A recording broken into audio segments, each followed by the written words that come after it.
This is your 2 a.m. food dude MK, and I'm coming at you with episode 3, and this time I got the mic situation under control. I do apologize about video 2. It was a little wonky and it kind of sucked. Okay. So what we have going on today is something critically important. It's your sauces. Whenever you put out an appetizer, you have to have a good sauce. I can't stress this enough. Remember, the goal of this channel is to make delicious food at home and try to emulate restaurant-style quality as closely as possible, but on a budget.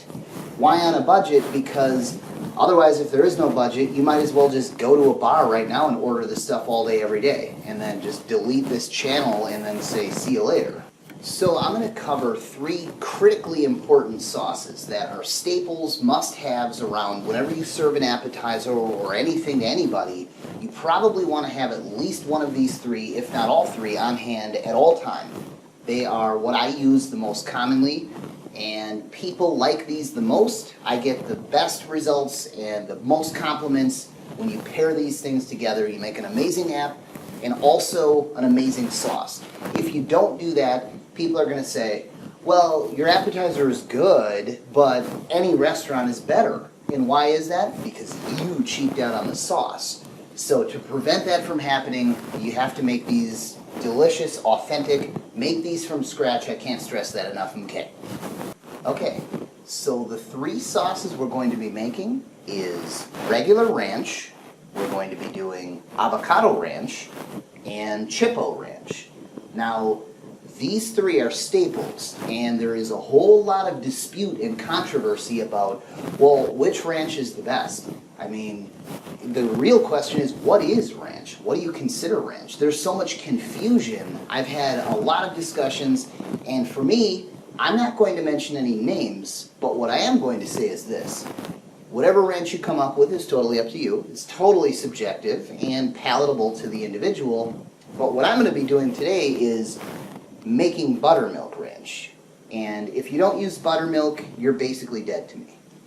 However, all in all, whatever you decide to go with is up to you. Now, to start with a ranch, you want to use that as your base because it will be the base for the avocado and the Chipo.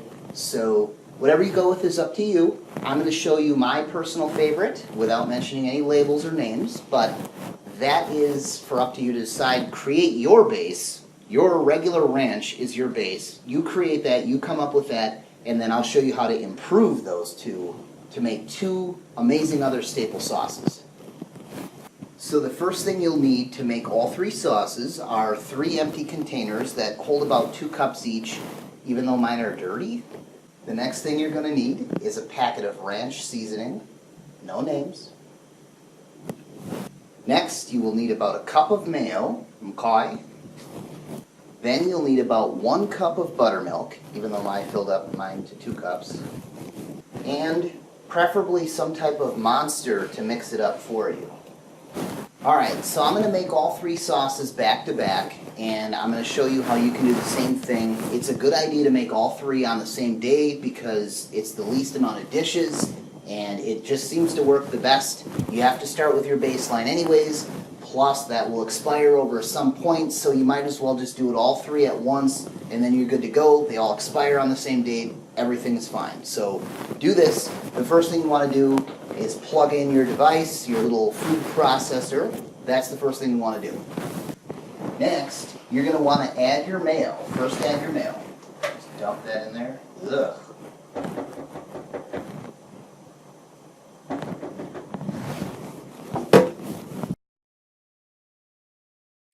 Then you want to add about 1 cup of buttermilk. Right on the money. Yeah. And lastly, just add your ranch seasoning. And that's it. Now just mix it up and make sure that it's mixed thoroughly and well. There you go. There's your baseline ranch. It is complete. Only 3 ingredients that go into it, 3 steps. That's it. That's all there is. That's your base. So there's your metric right there. Okay, so basically what I did while you weren't looking was I just doubled the recipe. I added the exact double amount, so because we are making 3 sauces, and I felt like, well, you know, just a little bit wasn't enough quite, so I just doubled that recipe, and now we have twice as much.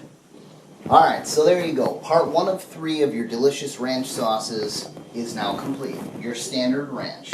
Put this in a little container, put it aside. You want to put this in the fridge, let it cover it, and let it thicken for a little while. Recommend about a half hour at least, so just let this set up. It will thicken, it will change, and you don't want to just eat it right away. Although you do probably want to just drink this now. Give it a minute, give it 30 minutes. Alright, so now that we have the first ranch completed and it is amazing and delicious and setting up, we are going to improve this ranch with the first additional step. We're going to make Avocado Ranch. So what do you need for this?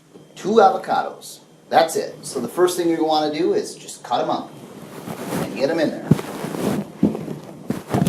Here's how I cut avocados. Now a lot of people would disagree with me probably, but I just like to cut directly through it. You get that nut out of the way, whatever, just cut right through the nut, and that's the best way to do it, I think. Now you just dig it out and take the shell off. So I am quite aware that these avocados aren't fully quite ripened yet. Now, typically it's best to use fully ripe avocados, but these were the only ones that my store had today in UK. When you're at the store, I learned a really cool tip from this really pretty girl that came up to me. I was sitting there looking at a bunch of avocados, like a jackwagon, probably her avocados, and she was like, "Do you know how you know if an avocado is ripe?" And I said, "No, I don't, pretty woman. How do you do it?" And she said, "Look at the little thing. Pick the little stem off. If it's brown, then it's getting close. It's pretty close. If it's still green, that means it's not ripe." I said, "Well, that's very true. Thank you, pretty woman. But another thing is you could just touch them." So that's just one important tip. If you look at the little butthole thing or whatever that is, make sure that it's brown, because that seems to be the best indicator, according to this very pretty girl. Okay, well, that took forever, but now we're ready to dump our avocados directly into the ranch and then just hit on, and that's it. So here we go.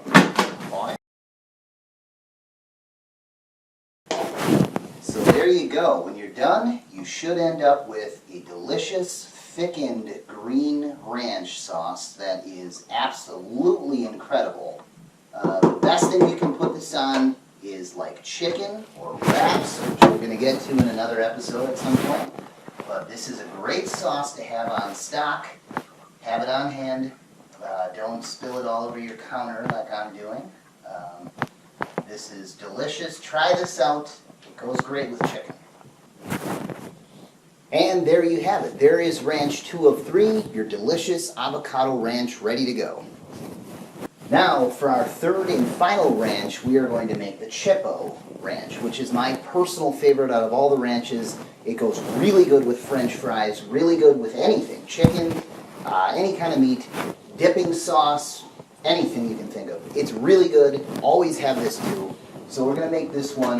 We're going to start with just the base ranch like we had from before. Dump that in there, nice and in. And then here's the only other thing you need. Okay, so the last thing you're going to need is a can of chipotle peppers in this sauce. I can't say the name of the sauce because whenever I do, it shuts off my camera. Weird. So anyways, but a note about these is that you're going to want to tell people that they are a little spicy. So if people, you know somebody, one of your friends, doesn't really like spice that much, you should probably indicate that, look, these are a little spicy. You can make them however you want. If you want to make them really blazing spicy, add a whole jar. If you're kind of a wuss and, you know, whatever, then just don't add them in.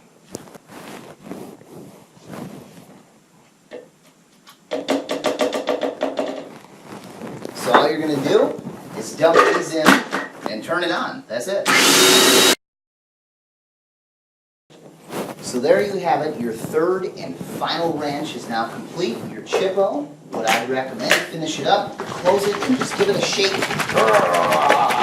I made this one pretty blazing hot because I'm obviously tough, but you don't have to make it this spicy. It is very delicious in all kinds of temperatures, ranges, whatever. So do whatever you want to do, whatever you feel. This is the way to go, though. This is delicious ranch. So there you have it. In conclusion, we have 3 amazing ranch dipping sauces that you should always have on stock. These are my staple 3. I serve these with basically everything that I make. So I hope you enjoy these as much as I do. This one is clearly my favorite, but a lot of people like this one. So the sky's the limit. Feel free to add on or change that a little bit to taste and give it a little flair or whatever uniqueness. So this is the base of how to do it. And I hope you enjoy these. I'm your 2AM Food Dude K. And one last thing. So after a little bit of research, remember how I said my camera was shutting off when I was trying to say the name of that thing and I couldn't figure it out? I was trying to say this, but my camera thought I was saying this. So apparently it's not that good at listening. It must be female.